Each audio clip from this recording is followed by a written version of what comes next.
Hi guys, good morning everyone. कैसे हो आप? आई होप आप सब अच्छे होंगे। हम बहुत बढ़िया है। आज है 19 अगस्त। Welcome back to my channel Meeta की सिंपल लाइफ। वीडियो को एंड तक जरूर देखिए।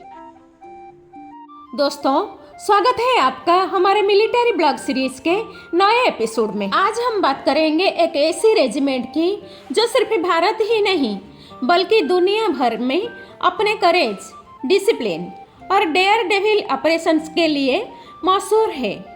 ये है parachute regiment, para special forces, जिसका फॉर्मेशन हुआ था 1945 में और तब से ये देश की शान और शौर्य का प्रतीक बनी हुई है। Formation year 1945 world war second के दौरान। शुरू में इसका उद्देश्य एयरबोर्न ऑपरेशंस के लिए एक स्पेशल फोर्स तैयार करना था। आज पैरा रेजिमेंट में एयरबोर्न बटालियंस और पैरा स्पेशल फोर्सेस बटालियंस दोनों शामिल हैं। ये रेजिमेंट क्विक डिप्लॉयमेंट और हाई रिस्क मिशंस के लिए बनी है। 1947-48, 1965 और 1971 के इंडो पाक वॉर्स में heroic role. Operation Blue Star 1984 और श्रीलंका पीस कीपिंग मिशन में योगदान। कारगिल वॉर 1999 में पैराएसएफ जवानों ने दुश्मन के कैंप तोड़ दिए।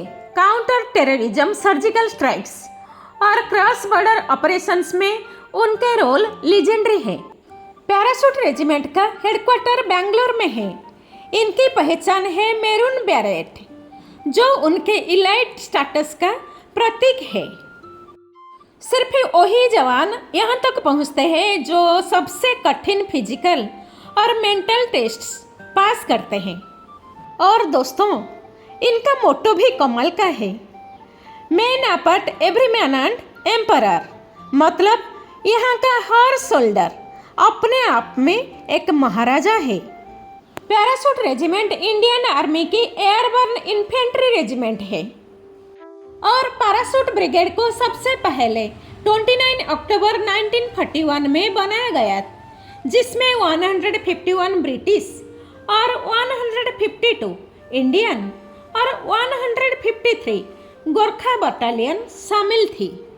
महेंद्र सिंह धोनी इंडियन आर्मी के पैराशूट रेजिमेंट के 106 पैरा बटालियन में ऑनररी लेफ्टिनेंट कर्नल है। 2011 में उनको ये ऑनररी रैंक मिली थी और 2019 में उन्होंने एक्चुअल में पैराशूट ट्रेनिंग कंप्लीट करके क्वालिफाइड पैरा ट्रूपर बन गए। महेंद्र सिंह धोनी ने आर्मी के सफर में ये काम किया था। धोनी ने आगरा में एयरफोर्स स्टेशन पर पैरा बेसिक कोर्स की ट्रेनिंग ली। यहाँ उन्होंने 5 मैंडेटरी जंप्स किए, जिसमें एक नाइट जंप भी शामिल था। इसके बाद ही उन्हें पैरा विंग्स मिली। 2019 में क्रिकेट से ब्रेक के दौरान धोनी ने कश्मीर में अपनी रेजिमेंट के साथ 2 हफ्ते गुजारे। वहां उन्होंने पेट्रोलिंग गार्ड ड्यूटी और मिलिट्री रूटीन फॉलो किया। धोनी इस बटालियन में ऑनररी ऑफिसर है, जिसका रिलेशन पैराशूट रेजिमेंट से है।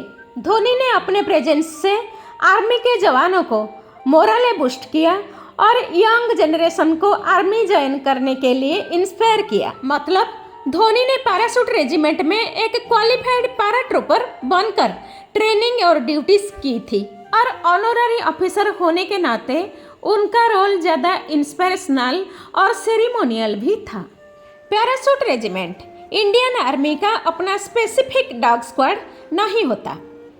डॉग स्क्वाड्स या आर्मी डॉग यूनिट एक रिमाउंट वेटरनरी क्रॉप्स आरवीसी के अंडर आती है, जो पूरी इंडियन आर्मी के अलग अलग रेजिमेंट्स और यूनिट्स को ट्रेंड डॉग्स प्रोवाइड करती है।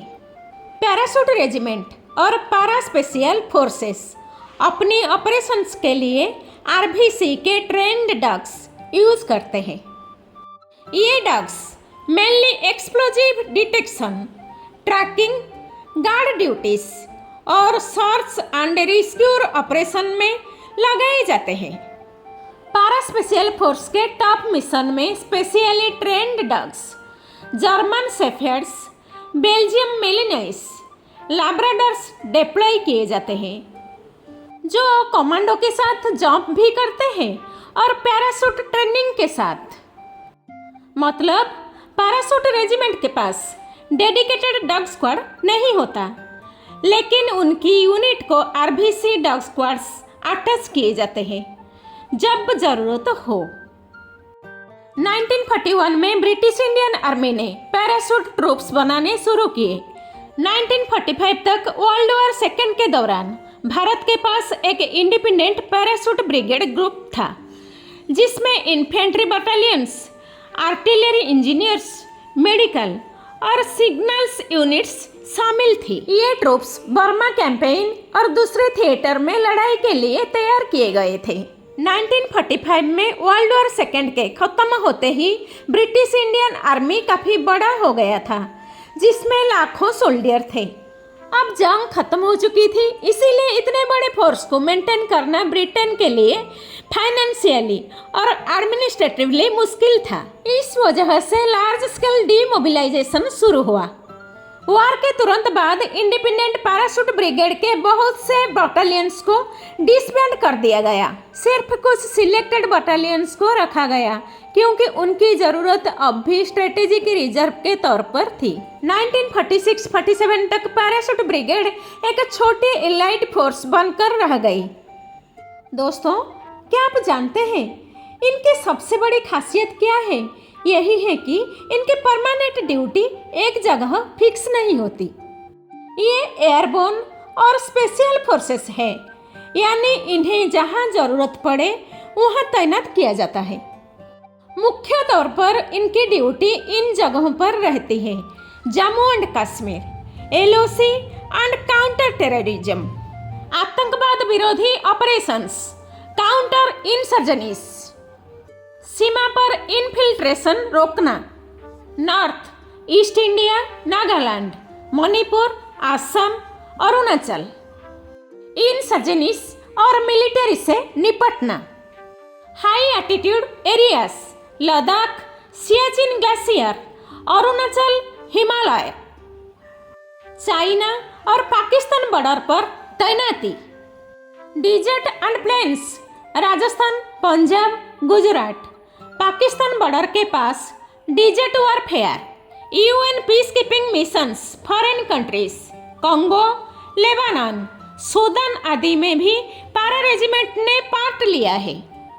इनके पास आगरा, बैंगलोर, जोधपुर, पुणे, उधमपुर जैसे बेसेस हैं जहां ट्रेनिंग और रीग्रुपिंग होती है, लेकिन ऑपरेशनल पोस्टिंग हर जगह हो सकती है। यानी पारा regiment any place, any time, any mission वाले सोल्डियर होते हैं। तो दोस्तों, आसमान से लेकर दुश्मन की जमीन तक पैराशूट रेजिमेंट भारतीय सेना की शौर्य गाथा का जिंदा प्रतीक है। आज की वीरता भरी कहानी यहीं तक। हमारा मिलिट्री ब्लॉग आगे भी जारी रहेगा। अगर आपको यह वीडियो पसंद आया हो तो इसे लाइक, शेयर और सब्सक्राइब करना ना भूलें। जय हिंद।